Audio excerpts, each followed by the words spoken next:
101 experiences. What is it?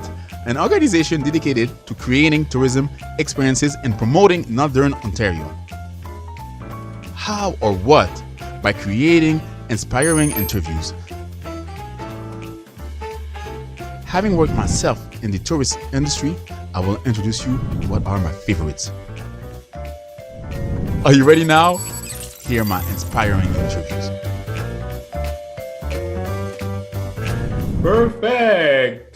So thank you very much, Brandon, to come join us for these inspiring interviews. First of all, I want to thank Niska Leadership Center for financing and giving us this opportunity to interview inspiring people, and they will be targeted for people that wanted to create experience in the tourism sector. And it's based in Northern Ontario. And I think so you are from this area. What a surprise. Yeah, absolutely. I'm from Timmins, Ontario, so it's a great fit, and I'm happy to be here talking to you today. Perfect. Thank you very much. For a little recap, I met Brandon through our wonderful, and he was one of our most faithful member of the Chief Happiness community meeting that we were doing once a month. I think so. The first Monday, we did it. I think so. At least for a year and a half, I did it myself, and I met you several times, you and other people. And I was always amazed by the way you can you were expressing how you were doing your marketing as well on Instagram and other social media. Are you on other social media or on only Instagram? Instagram, experimenting with TikTok now, which is something that's up and coming and fun. But yeah, we met at this happiness, community committee, and it was so fun to discover that other people had very happiness-centered missions. And that's something that, at the time when I first started my brand, I felt kind of alone in that mission. And I didn't realize that so many people were kind of catching on to this more human level, human-centric business style. So it was great to connect with you there and discover those people. Totally right. At the human level, I love that. And we'll dig up a little bit more. But before, I want you to talk, if you can, or if you want as well, about your bio. Which school that you went to, which kind of work you did before, and after we will dig up a little bit more about the human level of the experience. I want to underline before that you're not from the tourism industry, and I did it on purpose because I want some other people from the sector. Because we have a lot of stuff going on when we are working or when we are creating a startup or a company. And we have different factors that's really important. And why I want you on this panel is because you bring so much value on creating an experience. So we will talk about how to create a nice experience for the customer as well. But before, we will go to your bio. So go ahead. Which school? Yeah. And just to say, I realized that kind of indirectly, I'm sort of in the tourism sector just by, the fact that I make everyday essentials where people are traveling around the world. Yeah, that's right. Yeah, with your backpack. Yeah. Not so far off, but yeah, we'll get into that later. So I grew up in Timmins, which is in Northern Ontario. And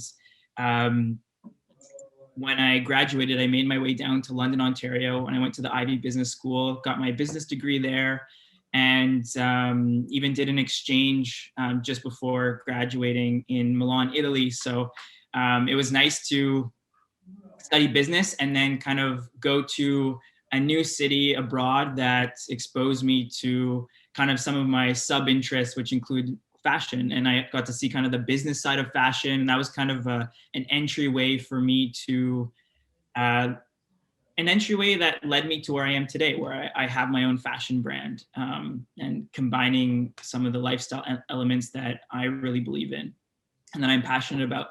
So but to give context of how I got to where I am today, I graduated from university and was hired at L'Oreal Canada. So that's why I made my way to Montreal. which is where I currently reside. And I was working in the luxury division at L'Oréal Canada as a marketing manager, managing designer fragrances for the Canadian market. So it was a nice balance of still being connected to fashion, but very business, very operational marketing. And it's truly what gave me the confidence to launch something of my own. And I had always wanted to, bring something to life that didn't exist before I dreamt it up. And it just took me a bit of time to find that idea that really moved me to action. But yeah, that's kind of what led me to where I am today. And why business, if I may ask? Why business? I was always someone that had a creative bug in me. Like when I was young, my grandmother, she would take me to the public library every week and we would do crafts, like arts and crafts. And it was just always something that was encouraged when I was very young, was to submit to like coloring contests. And just, I took a drawing class. That was one of the gifts I received when I was a child, to take this, summer-long drawing sketching class. So I've always been pushed to do creative things. And I'm lucky that I had a family who really nurtured that side of me. And so when I was in Timmins, I think when you grow up in a rural place, you don't get necessarily exposure to different types of jobs that exist in the world. Where I was from, the courses that were offered were sciences, or geared towards teaching, more standard professions. And you don't necessarily see just how many possibilities there are in the world until you expand outside of your vicinity, out of your environment. So I studied sciences. I was really great at it. And I actually was going to pursue medical school, believe it or not. Yeah, and so I had a really unique opportunity at my university where I could start my first 2 years in sciences and take a few business courses that weren't available in Timmins to see if I had a knack for it. I just felt like business was a more open space for me to, maybe do marketing, maybe do operations, maybe do other things that allowed me to go into different industries and try different things, which felt more like me versus a very specific profession with long hours. And the more I was learning about it, it just felt less like me. And I was just, moved more towards creative pursuits. And so I kind of left the science behind and went right into business school. But yeah, that was a very unique opportunity at my university because it's like a 2 years at first where you can do anything. And then you go into business school for the last 2 years because they really wanted the community at the business school to be rich in experience from different backgrounds, different studies. So that was kind of the premise. And that was very attractive to me when I was applying for programs. And I'm hearing a lot the word creativity. For you, how much is important? Very important. Very important. I think in one way or another, we all want to self-express. We all want to show our personality. And that's just something I've always wanted to do, whether it's through my clothing, whether it's through how I decorate my home, whether it's through my work. And especially being, in a marketing, like having marketing be my primary profession, creativity is just at the center of that, and just being innovative with storytelling, and I love it. I absolutely love it. And what struck me so much with you and your company or your startup, Happy Tears, is the way that you market it. It's amazing. Your Instagram is amazing, and I had a hard time to understand at first when you were explaining to me that how could we create a connection with a backpack or a connection with a sweater. I didn't understand as much, but more and more I was watching your Instagram, more and more I felt the connection. I felt the connection by the storytelling of your images, by the storytelling of your pictures and everything. Tell us how much is important the storytelling in a business and how much is important to create an experience for the customer. And after we'll see how can we do it with our own tools. Yeah, yeah. I mean, I think just growing up in the world where I was a consumer for much of my life. Like we're all consumers in one way or another, and certain things make us feel a certain way, whether it's confident or inspired, powerful. Like these are all emotions that we seek, and I think I realized early on that like objects in our lives can truly bring about positive, they can really evoke positive things in our lives. And so when I created Happy Tears, which is, a brand that I started simply to make people smile, like that was a mission I set out to do. And I decided that I was going to do that through a medium that allowed me to be creative, which was to design accessories, to design daily essentials. So whether it's a backpack, whether it's a sweater, whether it's a card game, they're all centered on making people smile. And I think people nowadays can really sniff out when something is authentic, when something is an authentic, totally right. When something is an authentic expression of something that the creator believes. And I feel like that's the greatest compliment I could receive, is when people tell me that I really feel that you live and breathe your brand, and I really feel that you believe everything that you put out. So I'm encouraged by people, engaging with what I'm doing and loving what I'm doing. And storytelling is powerful. And I really think that all the work that I do results in the fact that when people do wear my backpacks, when people do put on their sweaters, they feel good and they feel the lifestyle that I'm really promoting with Happy Tears. So it's exciting to see marketing work in a powerful way that can really shift people's beliefs about their lives in a very positive way. So yeah, I think it's powerful. It's powerful stuff. And when you say powerful, I totally agree with you. It's really powerful. Your storytelling is powerful. It's the word to use. Another thing I wanted to touch about is I think so. I just recall it that you one of the inspiration of a Happy Tear, it was mental health too. Can you explain us a little bit? Yeah. Mental health and your business. Yeah, absolutely. So I'm someone who struggled with mental health in my early life, and it led me to some pretty scary places that, I'm very grateful to be here now. I'm very grateful to have, found resources when I needed them. And those primary resources were falling into the world of self-development, spirituality, mindfulness. Oprah is a big and it's true. You find these kind of gurus when you're looking for them, and when you need to hear something different that you're not finding in your everyday life. And it's not uncommon from many people who have in the past described a sort of midlife crisis. And I kind of like to say that I went through a quarter life breakthrough where you just kind of realize what actually matters in life, and you realize that you're in control of a lot, especially your actions and your emotions. And just the simple idea I hear a lot of, everything is happening for you and not to you. Yeah, you're right. And you were right.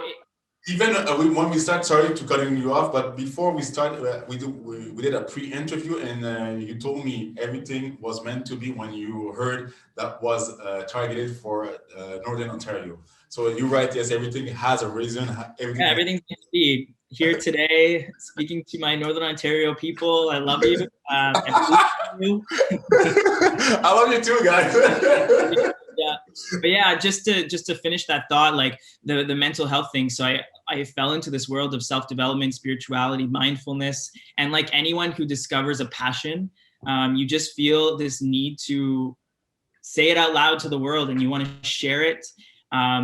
And so I really try to use my content as a a way of sharing different mental health tools with people that inspire them to look at their lives in a different way. Not everything's going to resonate all the time, but the idea is that we're going to keep showing up. Happy Tears will be here as a source of inspiration, of new perspective, mindset hacks that you might need at any time in your life. And so that's kind of the goal, the long-term goal is to keep doing that.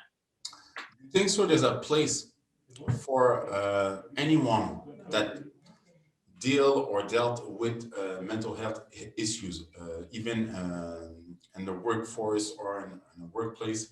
Do you think so that there's a place for those people, or do you think so we need more resources and we need to talk about it a little bit more profound discussion, more awareness?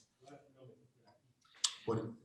I think it's an incredibly complex question first, but I think there's many solutions, and I think it really comes down to understanding what are the pain points, that what is causing the anxiety, the stress in our daily lives for young, like my demographic is younger people, so Gen Zs and millennials, and I'm often looking at research of like what's impacting them and how can I, make a difference for them. And there was actually a study done by Vice last summer where they were looking at, in the middle of the pandemic, they were looking at Gen Zs and millennials and like how has the pandemic affected them? And, one of the big insights that came out of it was that the biggest factor that has a negative impact on our mental health is actually finances. So, financial stressors. As you're becoming an adult and you're learning how to navigate life, you have to do taxes now,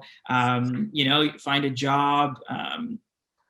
It's frightening. There's a lot of new pressures that are coming in. And so just knowing like the finance side, now I'm trying to think, how can I alleviate some of this stress, some of this pressure through my content to make people feel better about how they tackle their finances and where they access their financial knowledge of, personal management. So I think it really comes down to that research and then identifying, how can you be part of that conversation and take small steps. But in the workplace, I mean, I think when I think back to being at L'Oreal, there was a lot of great initiatives going on that encouraged, more empathetic conversations and just having, more progressive and more advanced dialogues around mental health and, ridding employees of the shame of it culturally. If people need to take, a year off to really just reset and, reset after a burnout, and just like destigmatizing these things. And I think the more we have these conversations at work, at home, with our friends, our family, like that's where the stigma is going to continue to reduce. And on another topic, I don't want to cut it off. I don't want to jump in right now, but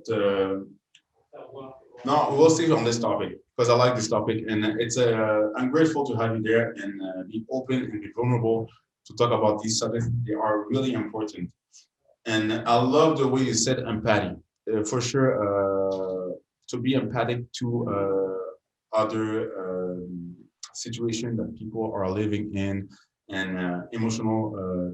It's really a big thing now. I think so. We need more people talking about it to raise more awareness about it. It's really and just to add on to that, like as we think, I imagine this community who will be watching this, a lot of them might be thinking of starting their own business, starting their own whatever, and it requires you be empathetic to your audience and to really understand what they're going through. So it's a skill in so many ways. So right. Oh my God, I love that. Empathetic for all the situations. This word is a wonderful word. This word is also a powerful word as well. I didn't discover this word until I was maybe 32. Now it's been 6 years. I'm using this word and I'm in love with this word. And you're so right about it. We need more empathy. That's for sure. So please, more Brandon Roy. And when I see, usually people, some people are scared about talking about it or even start a business because they dealt maybe with mental issues. What would you advise them?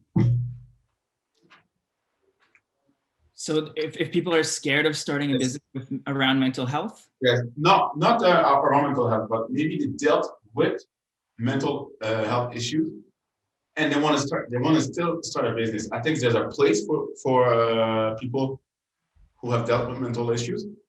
What would be the first advice, a piece of advice? Yeah, I mean, I think, well, just knowing that for me, you know, starting my brand, starting my business was a source of happiness for me. It was a source of joy. And I think when people find an idea that they're passionate about, it can be a huge relief on people's mental health to do things that they love and to, you know, to just mindfully and thoughtfully engage in things that do make them happy in their lives. And maybe that means, you know, switching up a role within your workplace to challenge yourself, to do things that you feel more, you know, driven to do. If you're kind of stuck and you're feeling like you're in a routine that you're where you're not growing anymore, or if that means, like for some people, to leave their job and take a bold move and make a risk. You're so right. Something that they love. You know, I left my job, but of course I knew that I would likely have to have a sort of side hustle to keep my business, you know, afloat in the short term. And, you know, I started teaching spin classes. I started doing some side projects with other businesses just to, you know, stay within my niche of like what I love to do, but have that, you know, we talked about finances being a stressor, like that was a big stressor for me. So I knew that if I wanted to fully be creative and have a successful business, I didn't want my mind space to be worrying about being able to pay the bills at the end of the month. For sure. You're so right. So having that baseline of security and stability really frees up a lot of people to do the actual things that they love to do. That's for sure. And how about, do you think, I don't know how to say it. No, perfect. I have the way I wanted to say it. Could you leave, or could you, do you have enough money to live off your creativity? Or would it be possible as well if it's a... Yeah, I think it's definitely possible. And it's like, it's a goal that I'm always working towards. You know, I would love to just be 100% focused on my brand. But I will say that I don't think, you know, making money has to be the number one objective for anyone who engages in a creative pursuit. Hallelujah. It can be purely as a hobby, as a source of joy, as we talked about. And something that I really had to wrap my head around too when I launched my business was redefining what my success looked like. Oh my God, wow. Yes. But I think we often think, you know, ideas are only worth pursuing if they have $1 million return. You know, we have big numbers in mind, but what I soon realized is that I could fully sell 300 bags in 1 year and live a better lifestyle than I was last year, and be completely comfortable. Yes. And be okay, and like be okay with that. And so it just takes challenging what your definition of success is. And I always say, personalize it for you. Like what does it look like for you? And we all want to grow. We all want to evolve. We all want to reach bigger and bigger business goals so we can do more and spread our mission and make bigger impact. But you don't have to get there tomorrow, and you can, you know, set realistic goals for yourself and, you know, be happy when you achieve them, and not always feeling like you're chasing something that might not be realistic for your first year, but you can build towards it. Thank you so much for this for this kind word. I knew you were the right person to be here on this panel. Thank you so much. You're so right. And this is that was the first reflection I had. One of the first reflection I had in my first year. Oh my God, I need to redefine the meaning of success. It doesn't mean when you are in the everyday life of an entrepreneur, you see it's not that $1 million won't buy happiness, and it's so true. I could live off of a small wage, but if I'm doing what I'm passionate about, that's the only thing I need. And that was wonderful that you brought it up. I will go on the last question, the famous question, our famous question. Can you tell me how Timon helped you to become the man that you are right now? Right here, right now? Yeah. Oh my gosh. You know, when I think of my hometown, I think well, first of all, I think of Shania Twain because she's from there. Oh yeah, really? We're very proud of that. But the second thing I think of is community, and I think, you know, I would say that in the past 5-10 years, community is a big topic because as the world's shifting digital, it's a way of connecting us to different communities in the world. People that we couldn't find maybe otherwise. You know, when I was young, we had flip phones, and there was, you know, you only had your limited circle from your school who you would text with or exchange with. But now it's like you can really find your community everywhere in the world. So I was really fortunate to kind of grow up with this instilled in me, and like just the idea of you kind of, I scratch your back, you scratch my back, we're family, we're helping each other out, we're supporting each other. And when you grow up, it can feel like you're entering a more cutthroat environment where everyone's for themselves and everyone's self-interested and self-involved. And so I'm just really grateful for my Northern Ontario roots for giving me that sense of, you know, a really balanced way of living and thinking about other people. And I think empathy really feeds into that. And I've always known to be that kind of person. And I think it really does stem from that city and growing up with great people, great neighbors. Thank you so much for this. Thank you so much again for this. And more and more you were talking, and even I was realizing that we have so much in common. The way we grew up and the way we were brought up as well, because I live in a small neighborhood too as well, and I feel the community is so powerful. This is a wonderful message that you are giving up to the people. The last thing, I want to tell people that he is the famous creator of the Happy Tears Connect deck. It's a set of cards that I'm asking people questions. Oh yeah, go right.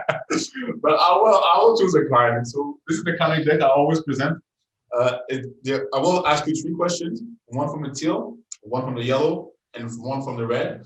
So the red are the crunchier questions, the yellow a little bit softer, and the teal funny. Funny. Well, I think you're making new categories, but let's go with it. I appreciate your assessment of I guess I will say that the Connect deck, it's 120 bilingual questions that are meant to inspire meaningful connections with people. And it was something that Happy Tears created in the middle of the pandemic because, you know, these conversations were things we were having online, and what a better time to bring this into, you know, a card game format that people can play at home. So yes, I'm excited to play with you. I'm a little scared though of what. It's a great idea, and you are you define it really well. What I want to add to is that I presented to anyone I present this Connect deck. They were amazed by it, and they want to have one set for themselves. So you did a great job. Thank you very much for that. So we'll start with the teal color. What was no, when was the last time that you cried happy tears?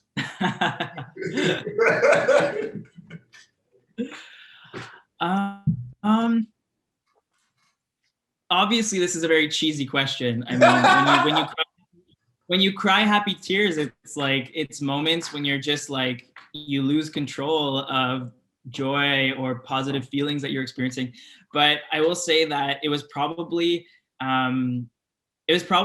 just one night with my puppy. You know, I got my dog about a year ago, and sometimes sometimes you forget like how big of an impact an animal can have on you, just to know that they're always there for you, ready to cuddle.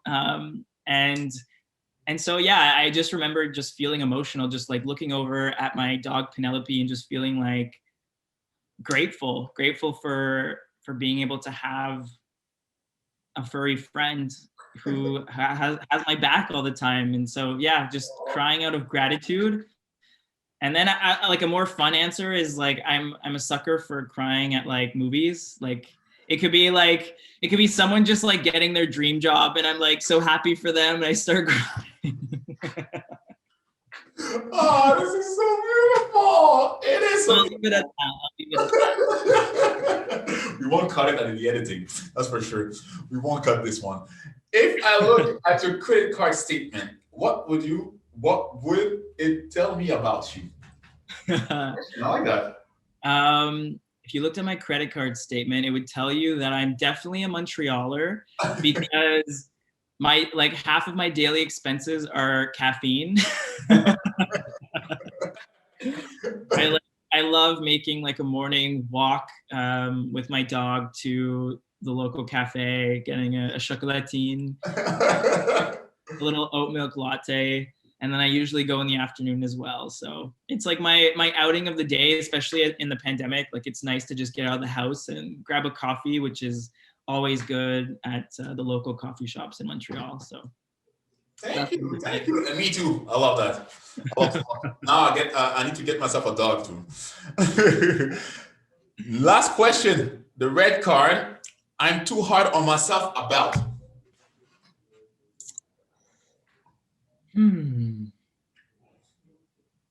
too hard on myself about blank space. I'm too hard on myself about, I would say, just getting things done in general. I think I'm not alone in feeling that we create these laundry lists of things we have to do in a day, and often we're not realistic with how much we can accomplish in a single day. Right. And so it's like something I continuously work on, but it's like a daily thing to say, stop setting yourself up for failure every day. Because at the end of the day, you feel bad. You feel bad when you don't get through that list of things you wanted to. So it's a constant flow of, readjusting, reprioritizing, and just being kind to myself. So right. Two things here. Kind to yourself, you're so right. Because I wasn't kind to myself as well. And it's a notion, it's a concept that I just adopted later in my life. I'm really more patient and I am really more kind to myself. I'm not too hard. I try not to be too hard. I think so. It's a good principle in business too as well. Be kind. Don't be hard on yourself. And you're so right about prioritizing. Can you say it for me? What would you say? Priorities. Prioritizing, yes.